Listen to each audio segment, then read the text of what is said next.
Hello YouTube.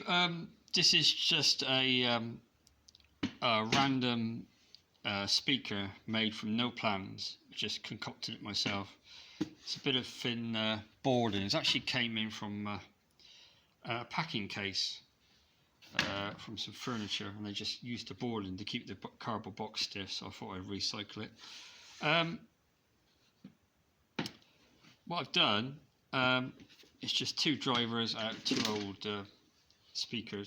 I haven't got any more. 6 ohm each, and a horn with a capacitor on the back, just to block the bass notes. And I've split it. And the reason I've done that is because when I'm testing out an amplifier or something, normally you'd have two speakers. What I've done on the back, you can probably see, that's the right and that's the left. So that's 6 ohm and 6 ohm. So effectively, this is just one speaker for a stereo amp if I need to try one out in the garage.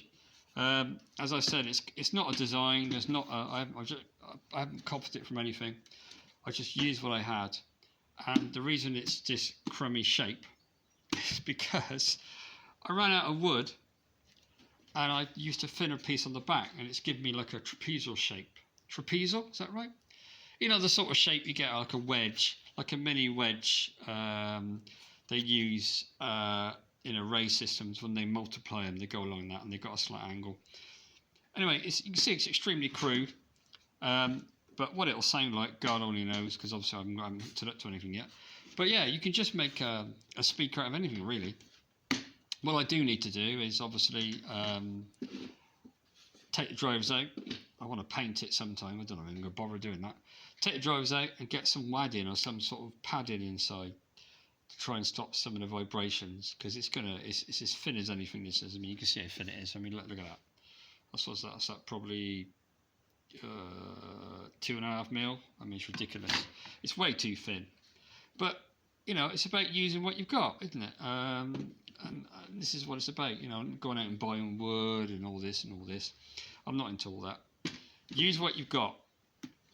It's actually cost me nothing, which I think is quite a good thing.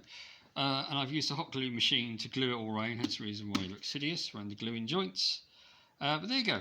So if you want to make yourself a speaker and you want to test an amp in your garage, just put two drivers in and wire them separately, so you can take two pairs at the back.